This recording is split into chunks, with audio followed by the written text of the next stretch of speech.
Our Europe correspondent Adam Parsons reports from the beaches of France, from where the boats set off. The children are carried because when the boat arrives, everyone has to rush to get to the shore, strap on a life jacket, and then to wade out through the sea. This is what we saw, a surge of people. A woman struggling desperately to keep afloat before she is rescued. Others scrabbling to get aboard the dinghy. All of them determined to get to Britain, and they did. We now know that 15 small boats crossed the channel carrying almost 900 migrants, the highest number to arrive in one day for 18 months. Many of the people who set off from northern France yesterday went from this single stretch of beach. We filmed them hiding in these dunes, and then at a pre-arranged signal they ran across the beach, waded through the water and got on to waiting boats. Smugglers have developed their tactics to evade police beach patrols. Dinghies wait just off the shore. They're launched from this nearby canal and then simply driven into position by the smugglers. There was a huge rescue operation when the dinghies arrived in British waters. Border Force vessels packed with migrants whose long, dangerous journey was now over. And it is that sense of peril that helps to make it so politically difficult to deal with cross-channel migration. The challenge for the government is that it's very difficult to do physical enforcement in the channel, particularly because once people have made it into the water, it can be quite dangerous, particularly if they're resisting, to try and pick them up without causing fatalities. On these beaches, you find the evidence of the people who passed through. They are an echo of the past, but also a reminder that in the very near future, this will all happen again and again. Adam Parsons, Sky News, Calais. And Adam is here with me now. And Adam, I mean, those numbers, when we spoke yesterday, you said there was a lot of people on the beaches trying to get onto those boats. Now we're learning they're the highest in one day for the last 2 years. Yeah, when we spoke, I said I thought it was going to be a high number because we, on one stretch of beach, had seen 4 boats going off. So that was 250 people. What we didn't know is what was happening on the rest of this coast. Well, it turns out that that was being repeated. 15 boats, 882 people, so that's nearly 60 per boat. So these are, we know anyway, these are big boats capable of carrying significant numbers of people. And we know it's good weather, Yalda. At the moment, we can see the sea is choppy. You couldn't get a small boat across on that. Yesterday, they had that perfect bit of good weather, and there was pent-up demand. Lots of people wanted to cross, and frankly, lots of people did. And these traffickers, I mean, they're experts now in the trade, aren't they? The boats, as you say, are getting bigger, which means they can put more people on them, and their tactics have started to change as well. Yeah, these are, on the one hand, they are ruthless criminal gangs. On the other hand, these are people who know what they're doing, they know the loopholes. So what they're doing is they're aware that if they carry an inflatable boat down onto the beaches, which is what was done for years, get the passengers to carry it down, they know the police will turn up and slice this thing. Yesterday there was a spotter plane above this, so the authorities knew that there were launches, but these boats were out at sea, effectively taxis now, so they go out, they sit just off the shore, and then at a signal, they beckon their passengers, their clients, to run down the beach and get into the boat. Now, plenty of people say, well, why don't the police stop them? The people running into the water aren't committing an offence. The smugglers are, but they're out in the water. And French police say that they can't get their feet wet. They can't interfere with that. They say that is a threat to life. Extraordinary. Well, we will speak to you again a little later in the programme. Adam, thank you so much. Well, Adam there with his analysis on the situation between France and Britain. But how are other countries dealing with an influx of migrants? Well, last year, more asylum seekers went to Germany than any other country in Europe. There were 350,000 asylum applications there last year, the highest since the migration crisis in 2016. As a result, Germany has clamped down on immigration, introducing longer detention periods, faster asylum procedures, and quicker deportations. But could that mean more migrants end up heading to the UK instead? Our Europe correspondent Siobhan Robbins has this next report. Ahmed is on the move. He's heading to the UK. He's running from Germany. Asylum application rejected, a deportation flight like this to Iraq was on the cards. So instead, he fled to France. I want to go to the UK because I'm afraid of deportation in Germany. Already they try to deport me, and that's why I left. Ahmed's one of a number of Iraqi Kurds Skies met recently who've paid smugglers to get to the UK after Germany toughened up its deportation rules. His first attempt to cross failed. French police caught them trying to pick up more passengers and popped their dinghy. When we speak to him, he's about to try again. I'm not afraid about Rwanda or even about crossing the water because I'm looking for a better place to live. If the deportation doesn't stop in Germany, all the refugees in Germany will cross the border to the UK. Asylum applications in Germany rocketed to their highest rate since 2016 last year. In response, the government announced tougher migration laws, speeding up deportations, giving police more search powers. Outside the Iraqi embassy in Berlin, this group says they're feeling the effects. Deportations have risen by a third so far this year. Many here have been told it's time to leave. Some of my friends have been deported. The police raided the house at 2 or 3 in the morning, Goran tells me. I'm scared and can't sleep in my own home. Do you think people will stay and risk being sent home, or do you think they'll run to another country like France or the UK? For sure, the smuggling will increase. People who feel their lives are potentially threatened back in Iraq will try any way possible to reach another country, he says. So some of them are insulin. This lady shows us the medicine she relies on, tablets she claims are hard to get in Iraq. She's been told it's safe for her to return home. They know that my country is not safe, she says. I own videos of the killings, robbery and kidnapping of women. The government says the deportations are in line with international law. Hello. Yeah, hello. For Hammer, it's too late. Missing the paperwork needed to stay, he was deported to Iraq with this group at the end of April. He's in hiding when we call, so we've concealed his identity. We were 25 immigrants and 90 police with us. How did you feel when you were flying back? Of course, very bad. It's not safe. I cannot easily go to the outside. He's now indefinitely separated from his wife, Shada, who was given asylum as an Iranian. She's devastated. Germany says that it needs to control immigration and that there are too many people coming here. I accept what you're saying, but Germany does not know how to do it fairly.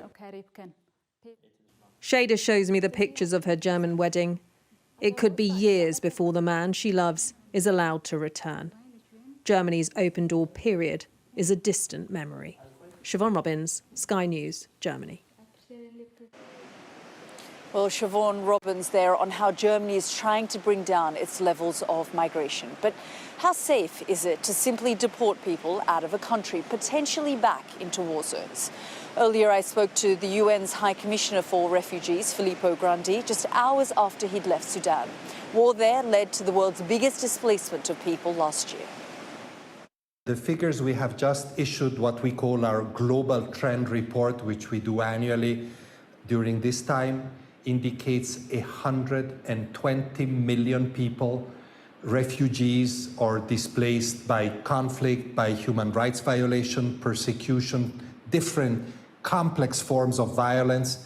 And what is really striking is that this figure has been rising year in, year out for the past 12 years, and no sign of this figure diminishing, decreasing. I mean, you yourself are currently in South Sudan. You were in Sudan just a few days ago, which, you know, is somewhere that I guess has always faced a level of turmoil. But now we're seeing mass displacement, millions of people forced from their homes as a result of the conflict in Sudan. And as I told the Security Council just a few days ago, I was invited to brief them on the global refugee situation. It's not just the number of crises, it's not just all these crises accumulate because older crises do not get resolved and new crises once a year, twice a year add themselves to this terrible list, but it is also the type of hostilities, the conduct of hostilities, which is increasingly in violation of international humanitarian law, which is increasingly targeting civilians. I mean, I was actually in Sudan till this morning. I just came back to South Sudan from Sudan, and you can hear the stories of the millions of people displaced. I saw many in the past couple of days. They all point in that direction. War, targeting civilians, abuses, rape, recruitment of children, killings. People are terrified. War is meant to terrorize, and therefore flight is the only thing that most people can do. And with that flight comes dangers. I mean, many of them face death making that journey. Here I am in Calais at the moment, and we've met so many people from Sudan. Just a few years ago, the bulk of the people here were from Syria and Afghanistan. And now, you know, the flow of people coming from Sudan trying to make an even more dangerous journey to try and cross the channel and go to other places continues. It's so important that you say that, because what we have been saying is that even a crisis like the war in Sudan, which may seem a little bit remote from Europe, is bound to impact Europe as well. Not just in terms of security and so forth, but also in terms of movement of people. Now, we should be very clear. Of the 120 million people that we're talking about, the vast majority, almost 80%, are still in poor countries or in countries with few resources. They don't go to rich countries. That's the perception that rich countries have. Everybody's coming here. That's actually not true. But if we continue to neglect this crisis, like Sudan, a very neglected one, clearly with the possibility of human mobility, many of them offered by traffickers, by smugglers, people will move. Today, I was in Sudan and I met some people on the move. I told them, why you're coming this way? They were coming towards South Sudan. They said, well, this is because we don't have money. But our friends who had money paid smugglers and are now in Libya, in Tunisia, in Egypt, and they want to cross the Mediterranean. So it's clear that these crises have a global impact and they need more attention. Indeed. I mean, we often describe these conflicts, these crises in places like Sudan, the Democratic Republic of the Congo, in Yemen as forgotten wars, because the headlines are usually dominated by, for example, right now, the tragedy in the Middle East with the Palestinian people in Gaza, or, you know, the ongoing conflict in Ukraine. Absolutely. And, you know, not my fear, but my expectation is that what we used to call forgotten crises will soon remind us of their existence. And who will remind us of their existence is the people coming to the rich countries, the countries that should do more in terms of solving conflicts, in terms of financing the response, because this is the other big problem. Sudan is a vastly underfunded crisis. Other than the United States, that has been very generous in its response, and a few other donors in Europe and elsewhere, the response in all countries affected by this crisis is terribly low. We are funded at best less than 20% in some of the operations, and we are more than a year into this crisis, and there is a risk of hunger. We are also having now climate change impacting, as if everything else was not enough, by causing floods in many parts of this region, making humanitarian operations more difficult and more costly. But again, if they keep being neglected from the political point of view, from the humanitarian point of view, they'll come back with a vengeance for everybody. But as you know, they're also deeply political issues. I mean, we're seeing a historical number of elections this year across the globe, and often immigration is used as a tool. It's politicized. When we talk about these numbers, the movement of 120 million people, I mean, just here in Calais, we're seeing so many young children making these dangerous journeys, babies making these dangerous journeys, many of them not making it, sinking to the bottom of the Mediterranean, nameless and faceless. And yet, in countries like the United States and the UK, these issues are deeply contentious and politicized. And unfortunately, they're increasingly politicized almost everywhere. When they ask me what are the biggest challenges that I face in my job, I would say certainly the proliferation of conflict, the inability to solve them, the financial issues, the resource issues that humanitarian agencies are facing everywhere. But the third one, the big one, is the politicization of the refugee migration issue. Portraying these people as people that are coming to the shores of wealthy countries to take jobs, to threaten security, to undermine values, is a deeply flawed, wrong, and frankly counterproductive way of portraying this phenomenon. And I always say, besides the fact that it is terribly racist, much of what is being said, and profoundly offensive to a great part of humanity, it is also a very useless way of responding to what is a very, very real problem.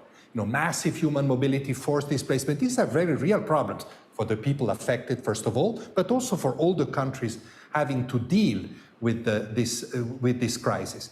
Because to just say, these people are a threat, build walls, push them back, first of all, kills a lot of people, but also doesn't solve the problem.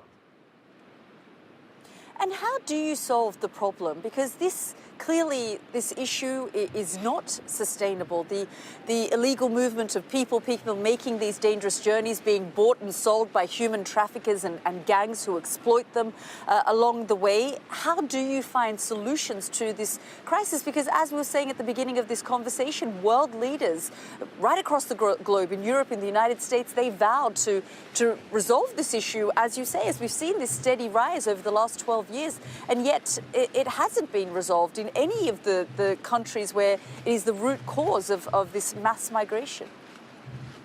At the beginning of the interview, you mentioned a very important moment, which was the so-called big migration crisis in Europe in 2015, 2016. This is where I started this assignment as High Commissioner for Refugees. And I remember very vividly that time. And for example, in respect of the Syria refugee crisis, there were very good initiatives that were taken in order to make the management, the response to this crisis better. And a lot was done back then. I fear that because of politics, largely, some of it has been lost. A lot of it has been lost. The focus is, in terms of this complex movement, is always on the border of the rich countries. We need to strengthen the borders. That's not going to stop this movement. That's because that's going to actually increase the irregularity of this movement. What we have been saying now for some years to all countries concerned is that you need to look at this movement along the entirety of the route, starting from addressing the root causes. This is, of course, the most important, but also looking at what we can do along those routes in all the countries in transit, strengthening their ability to deal with these people on the move and offering people on the move more opportunities. Filippo Grandi there. Well, we'll have more coverage on the migration crisis later on in tonight's edition of The World with me, Yalda Hakim. Next, though, why has the Russian President Vladimir Putin just paid a visit to North Korea, and what might the two countries stand to gain?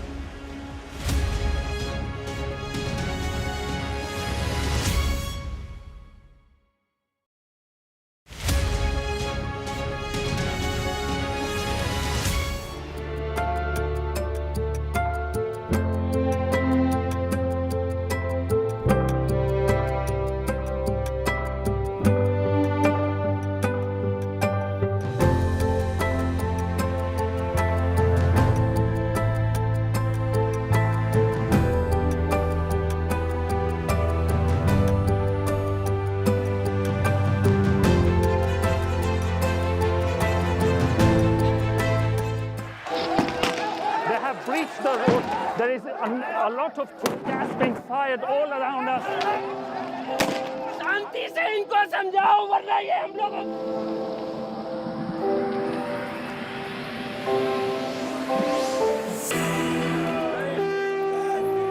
It is an absolute carnival kind of atmosphere out here for Prime Minister Modi's decisive victory.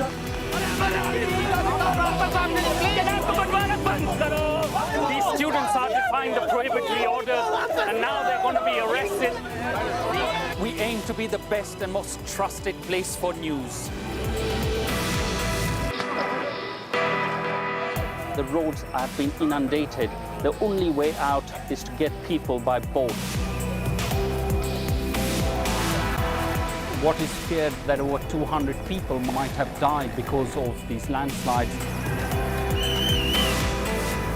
This on any given day would have been bustling with people, but today it's absolutely deserted.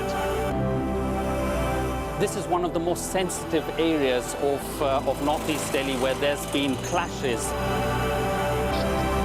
I'm Neville Lazarus and I'm Sky's reporter based in Delhi.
Welcome back to Sangatte in northern France. We're here reporting on the migration crisis, not just from a British point of view, but with a global take on the situation. A little later, I'll be speaking to a Sudanese migrant who fled war and the Deputy Director General of the International Organization for Migration. First, though, I want to bring you some other major stories making news around the world today.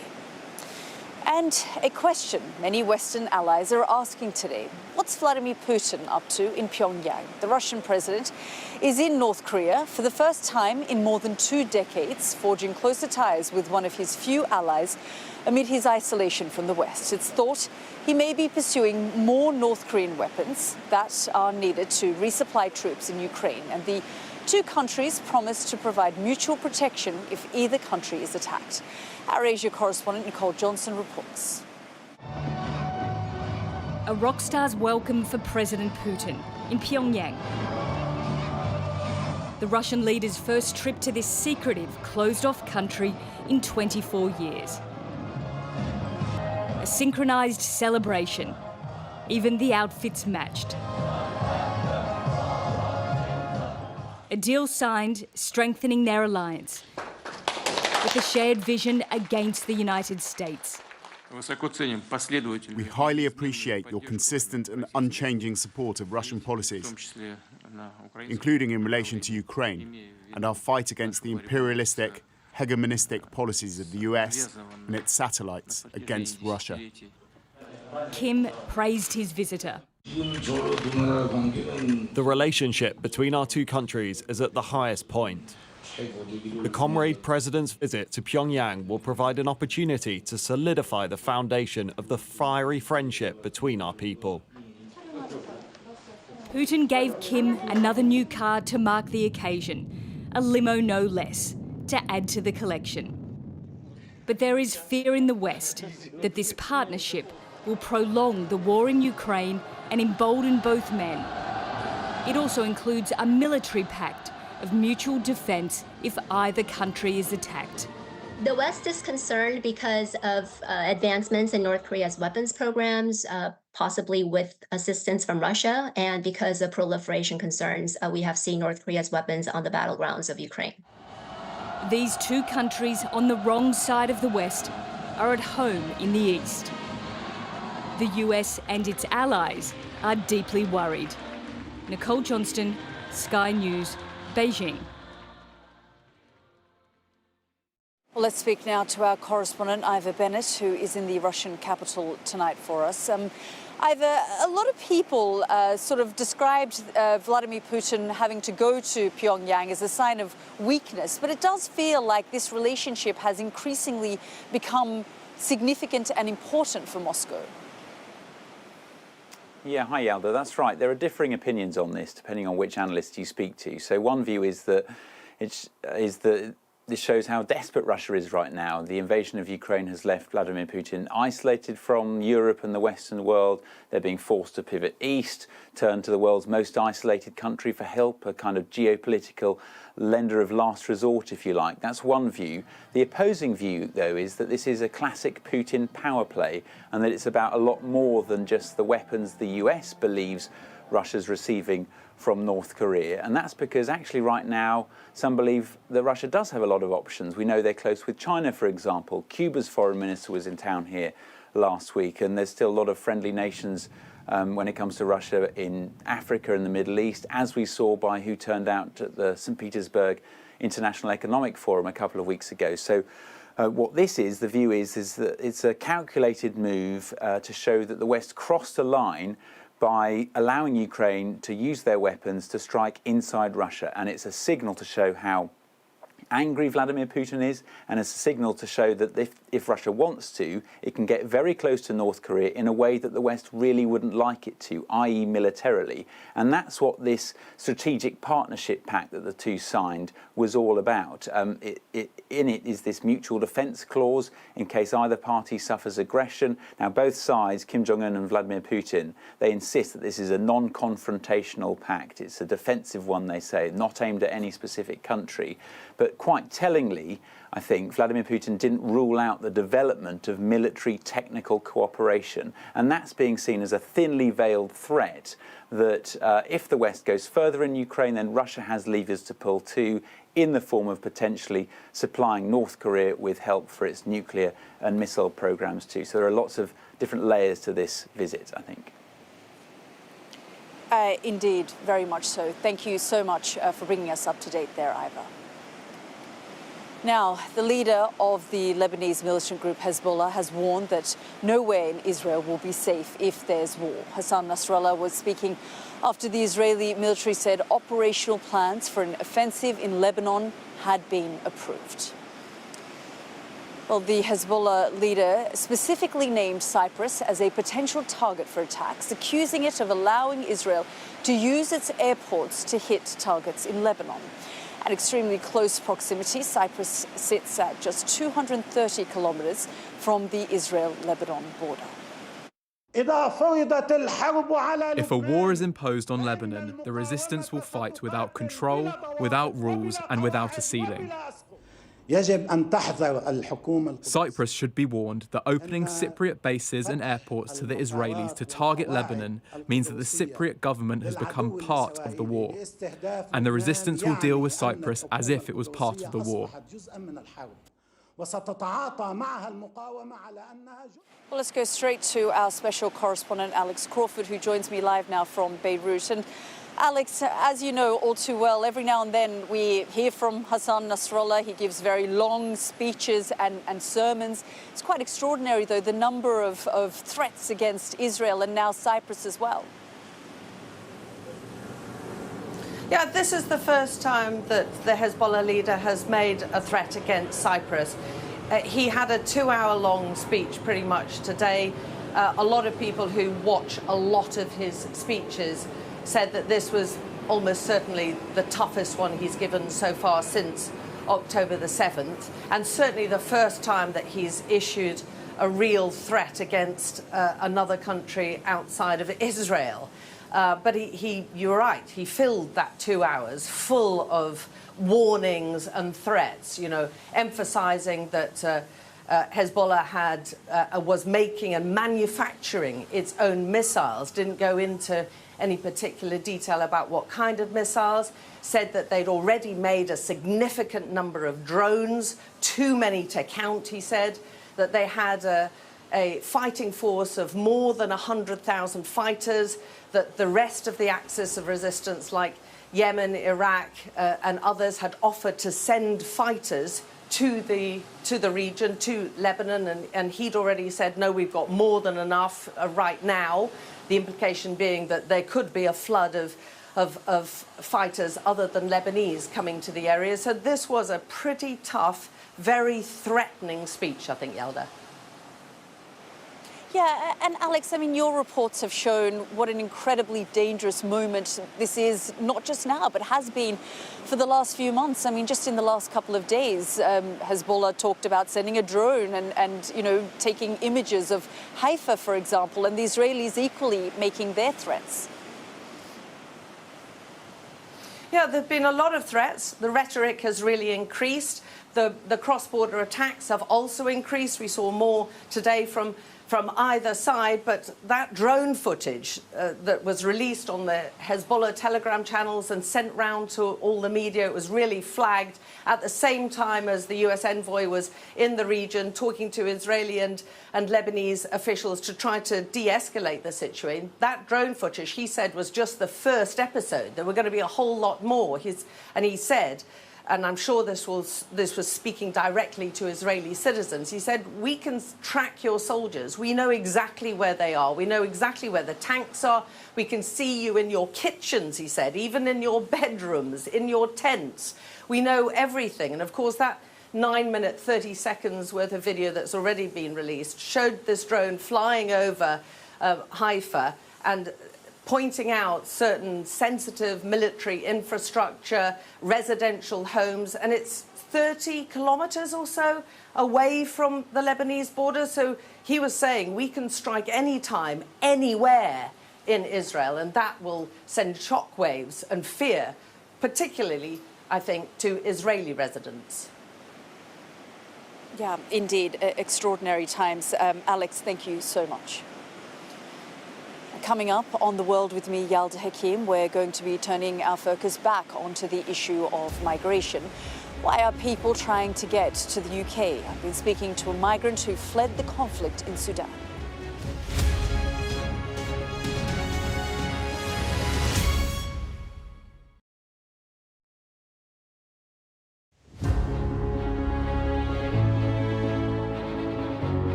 Welcome back to Sangatte, one of those areas along the French coast where small boats set sail for Britain.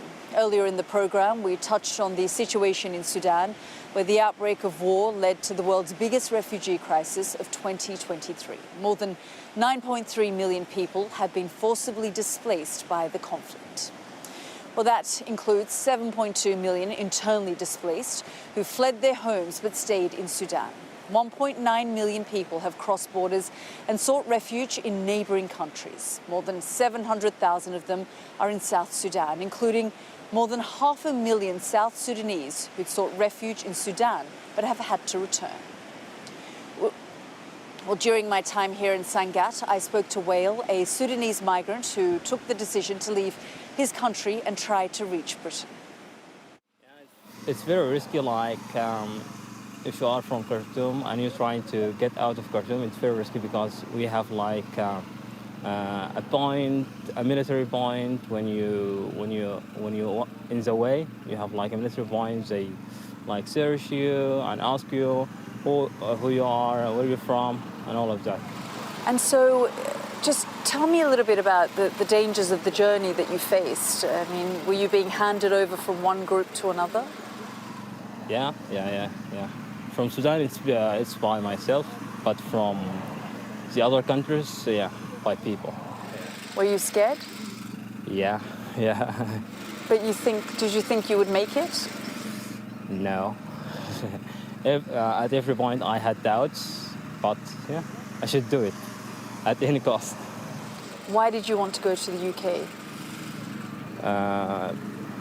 Basically, I guess in the UK, for me, it's much easier to start in the UK because I need to recover because I lost lots of things back in Sudan. So. Are you afraid of trying to cross the channel and get there? Yeah, it's risky, but I should do it anyway. Even though you might face death? Yeah, but you should pray all the time to not get died. How do you know that you will be okay? I believe in God. Have you had other friends who have tried to make this journey? Yeah. All of the people here in Cali, they're trying to cross the channel and get to the UK. Have some made it? Yeah, lots of them made it, but lots of them didn't make it. Yeah. And do you know when you want to try and cross? Every day. You should try every day to cross. Yeah. Do you try every day now? Yeah, every day. Well, there on his journey out of a war zone, and conflict is just one of a list of reasons people are fleeing their homes across the world. Poverty and climate change are the key drivers of mass movement right now. I've been speaking to Ugochi Daniels, Deputy Director General of the International Organization for Migration, about the scale of the situation. Nobody gets up and decides to move easily. It's because they feel they have no other option but to leave this way because they've been forcibly displaced. The estimate is that by 2050, 216 million people will be displaced because of the impact of climate. So it is a huge issue, but we also know that most migration is regular and that most migration benefits the migrants, the countries of origin, and the countries of transit. We know how to make migration work for all. It does not have to be as precarious and life-threatening as it is for some of the migrants who are moving now. You know, we've spoken a lot about the impact of conflict and war on people and those who feel persecuted and flee their countries, but often it's the climate migrants that we forget to talk about, you know, and the policies that are made in richer countries often impact these poorer countries who are on the front line of climate change. So let's first of all put this into context, because right now, the remittances that migrants send home far exceed, if you look at informal as well as formal, it's almost $1 trillion. And in the developing countries, this is driving development for the most vulnerable and helping lift people out of poverty. So that's one thing. At the same time, we know that for many people, they are migrating on difficult journeys. And where we see the biggest challenge is that we have a system right now that goes back to World War II and an asylum system for people who were persecuted. And so people who are moving now are using that same system. The global migration system and asylum system is not fit for purpose for the world that we have today. Ugochi, I mean, you say that migration is beneficial, but there are many who don't feel that way, and there are leaders who are constantly trying to prevent the movement of people into their countries. How can there be more of a sustainable solution to these things so that those who are fleeing, don't find themselves making even more dangerous journeys, and those who are preventing those from coming have a better system that they can work with?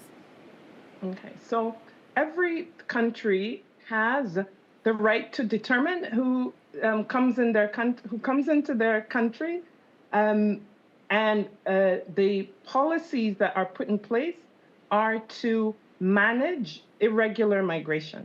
But what we see is that it is not working well because more and more people are dying as they try to migrate. And that is why we at IOM, the UN Migration Agency, one of our core aspects of our work is to support member states in expanding pathways for regular migration so that people can move regularly and don't put their lives in the hand of a trafficker or a smuggler trying to claim asylum. They claim asylum because that's really the only option that they see. But if we expand or increase the ways in which people can move regularly, it can work for all, because we know we have a very youthful population in many of the developing countries. We have an aging population in the developed countries. So there are win-win solutions migration can offer. Ugochi Daniels, we're grateful that you've joined us. Thank you so much. I really want to thank you for continuing to shine a spotlight on the humanity of those who are seeking opportunities for a better life, what we all want as individuals, but through that process end up dying, end up being in really, really desperate situations, going missing, etc. So a sincere thank you from me personally, and also from the UN Migration Agency for the really important work you do and the spotlight that you're shining on this issue. That was Ugochi Daniels, the Deputy Director General of the IOM there. Well, you're watching The World with me, Yalda Hakim. Stay with us because we'll have much more on the global migration crisis. We'll be looking at how big an issue it could prove in upcoming elections. Coming up on Sky News at 10, good and bad news for Rishi Sunak. Inflation falls, but a new poll suggests even he could lose his seat in a Tory election wipeout. Plus, Just Stop Oil tell us why they sprayed orange powder on Stonehenge. That and much more at 10.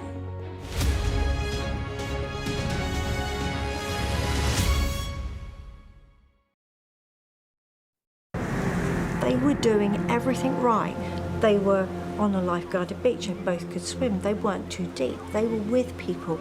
I'd never ever heard of a drowning in a rip current. My son said that they were up to about their chest, and then he said just suddenly they couldn't touch the bottom. Our two weren't weak children. Sunil was tall. Joe was 6 foot tall, strong, muscly, and he got knocked off his feet and taken by the waves. There needs to be discussion about water safety as a whole. It's a concerning statistic. I mean, there's a lot of contributing factors that could be leading to this rise in child drownings in particular. We've certainly seen probably more warm weather events, and we know that there is a link between those heat waves and instances of drowning. There's more people exploring open water through sports such as paddle boarding or going out and open water swimming in areas that they're not necessarily familiar with. And there's also, in all likelihood, a link between COVID lockdown and people not receiving those swimming lessons because of leisure centres being closed that they might have done in the past. We're in the middle of the Royal Life Saving Society's Drowning Prevention Week.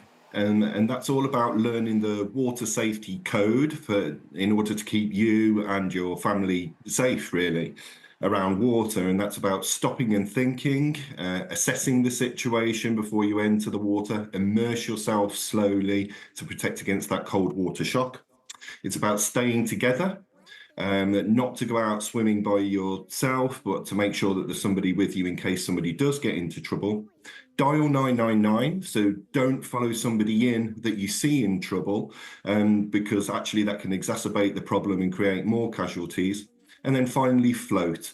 And that's about getting onto your back in the starfish position, saving energy and awaiting rescue in the right way. The strapline of the Royal Life Saving Society is about enjoy water safely. So we don't want to put people off going into the water, whether that be at the coast or indeed inland. But certainly when there's youngsters involved, then we're conscious that issues can happen. Therefore, we'd encourage all parents to keep an eye on your children.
Welcome back. We're nearing the end of the programme, but before I go, I just want to bring you back, bring our Europe correspondent back, rather, Adam Parsons, and reflect on what we've seen here in northern France in recent days. Adam, thank you so much for joining us again on the programme. I mean, we've talked about the fact that you've covered this issue for so many years. I spoke to Filippo Grandi, who talked about the fact that it's going to continue to increase, and it also will continue to be politicised across Europe as we see these elections in many countries. Absolutely, and the results that we've seen in elections across Europe have shown that migration and immigration are ever higher, frankly, in the political agendas of some parties, not all of them. But it's across Europe. So you can go from Estonia, Latvia, Finland, Sweden, down to Portugal, Spain. These elections are all being influenced by migration. You have populist leaders, Viktor Orban in Hungary says he doesn't want any migration at all. The AfD in Germany, a really extreme far right, they want to effectively expel migrants. But then you look closer to home, Yalda, you get the UK, and clearly migration is a central plank of Reform Party. The Conservatives putting forward their Rwanda plan. And then where we are, France, parliamentary election round the corner, precipitated by the very strong performance of Rassemblement National, the national rally, Marine Le Pen's party, a woman who has campaigned about migration and integration for years and years. I've been doing this beat for 5 years. I think immigration is probably higher in the political agenda now than it has been at any time since I've been reporting it. And this, by the way, at a time when in Europe, the amount of irregular migration coming into this continent is actually going down. And what's extraordinary, I mean, we were hearing there from Filippo Grandi saying, you know, what happens in Sudan, you have to remember, is not happening in some faraway land, even though it feels that way. It arrives on European shores if these issues in the home countries are not resolved. He's exactly right. all of this is about effectively a complex global machine. And so, to take that point, if there is strife in Sudan, people will want to flee that country, then they'll inevitably want to go to somewhere safer. And a lot of people look towards Europe as a safe refuge. They always have done. And it can be within Europe. Remember Kosovo. The war strikes there and suddenly Kosovans are fleeing there. Ukraine. You know, this is on our own continent. Look at the millions who have fled Ukraine. These are people who are refugees as well. So they can be distant, they can be close to home.